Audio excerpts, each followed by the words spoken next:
I do love this line of thought, and since we did jump into collective defense, I'm gonna skip ahead a little bit, but I wanna piggyback on that a little bit because you hit on something that I think was incredibly crucial. You mentioned the Iranian DDoS attacks that happened in 2012. This was right when I was getting out of the Air Force, and I was going from doing the mission that I was doing to going to a large financial institution, and doing red teaming and building a red teaming and pen testing team for them. And I was with them when this was happening, and it was to my shocker, and this was we had access to the cybercrime division of the Federal Bureau of Investigation through the InfraGard, and this is where I really got to see how useless some of these civilian counterparts, if you will, of agencies like the FBI or DHS or anything like that were at being able to provide actionable threat data to any company that's out there. Yeah. So first of all,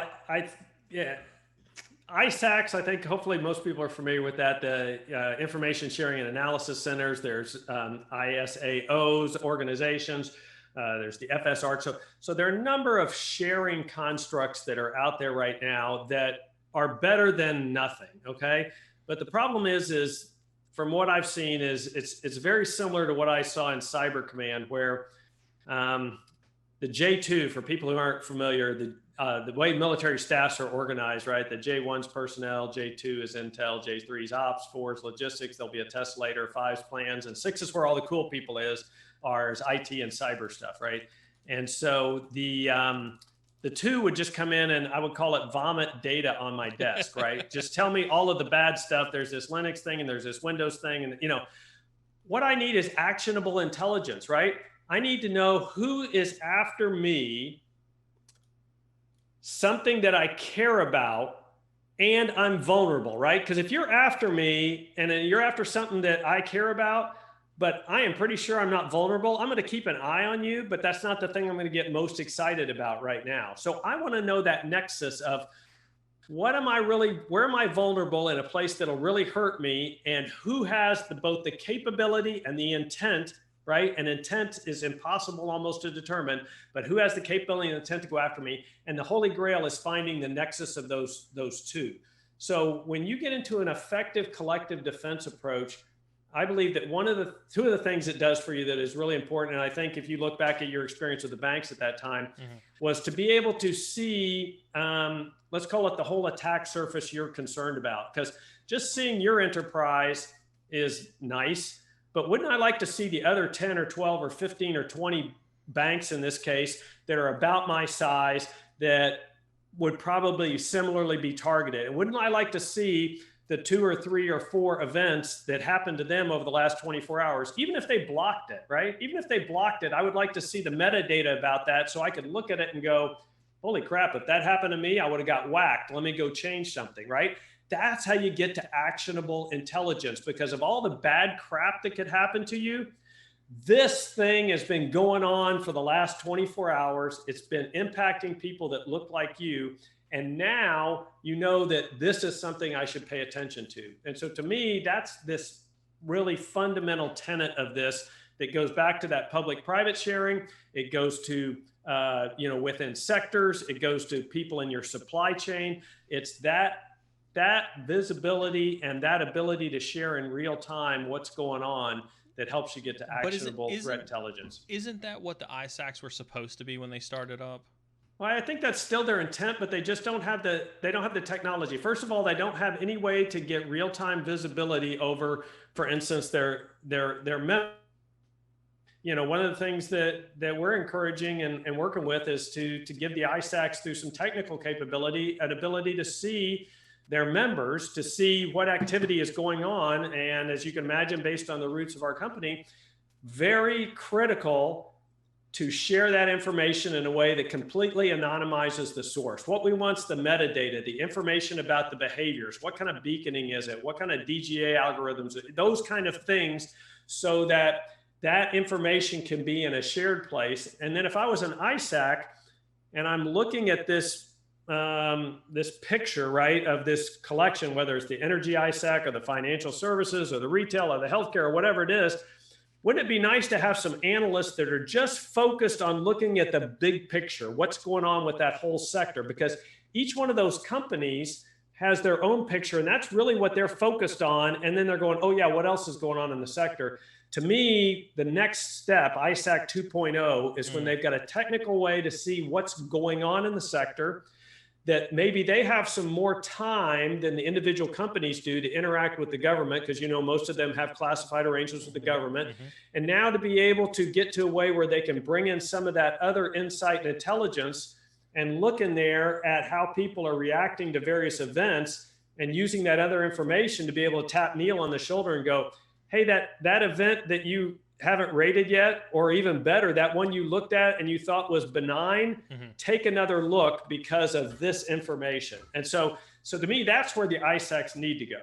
So it's interesting you bring this up, because I've spanned across multiple ISACs throughout my career, right? As financial, energy sector, healthcare, and now the retail ISAC as well. And one of the things that seems to be so difficult with participating in an ISAC is figuring out from your legal teams where your left and right boundaries are in that information sharing.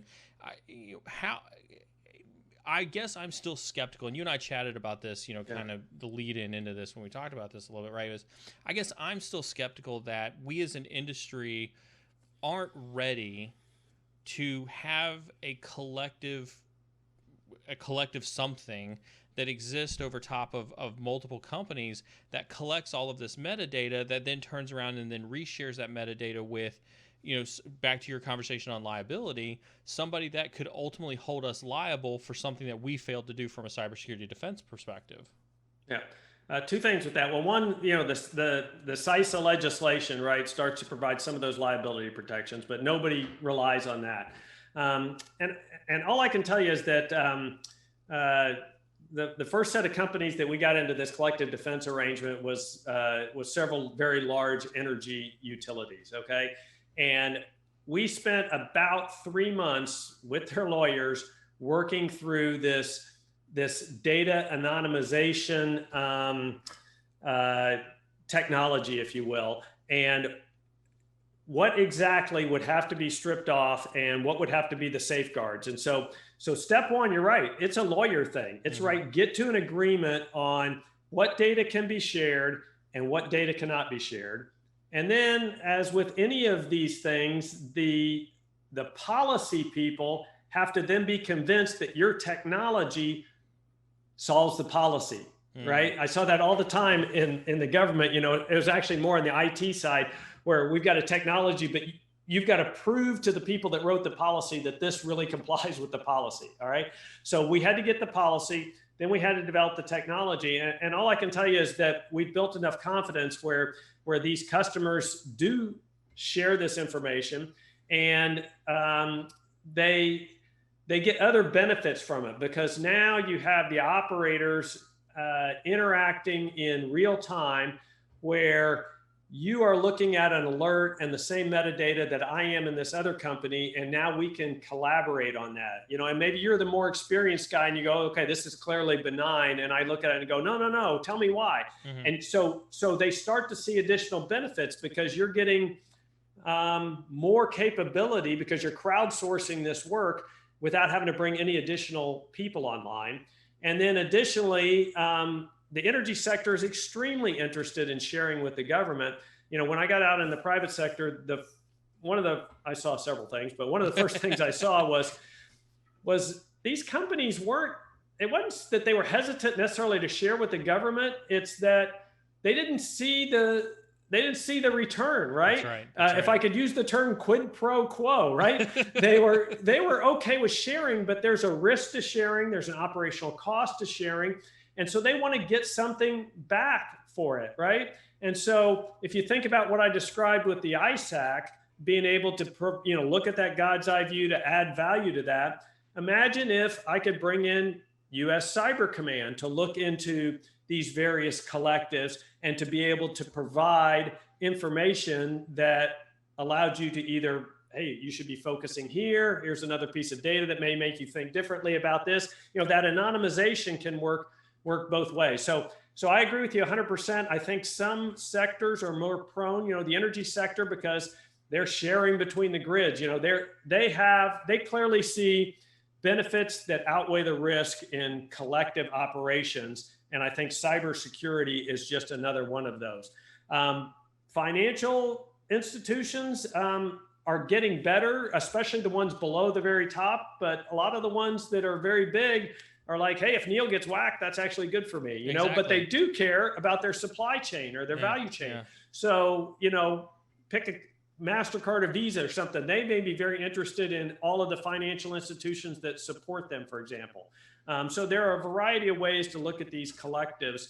But I think at the end of the day, it's being able to see that big picture, understand when campaigns are taking place, be able to crowdsource and leverage the limited analyst skill that we have to the greater good, and then ultimately to get to where we can create effective public-private sharing, which gets us to that real national cyber defense. So as a general rule, I wholeheartedly agree with you. I think we have failed the information sharing game, and when I was a SANS instructor, I harped on this a lot. I've harped on this at talks and whatnot, is, the adversary shares on the regular basis, right? And it doesn't always cost money for the adversary to share. The adversary is like, hey, I've got access here, or I think this company might be weak, or, it looks like we might have an opportunity over here. They're constantly talking, they're constantly sharing. And I think due to capitalism and competitiveness and legalities and liabilities and things like that, I think we have failed on our side to mimic that behavior, and I would love to believe in a collective defense strategy. I think it actually is a brilliant concept, and it probably warrants further conversation. For up to the minute cybersecurity news, make sure you follow and subscribe to the Cyber and Security channel on Twitch and YouTube. Also, make sure you turn on those notifications so that you know when we go live.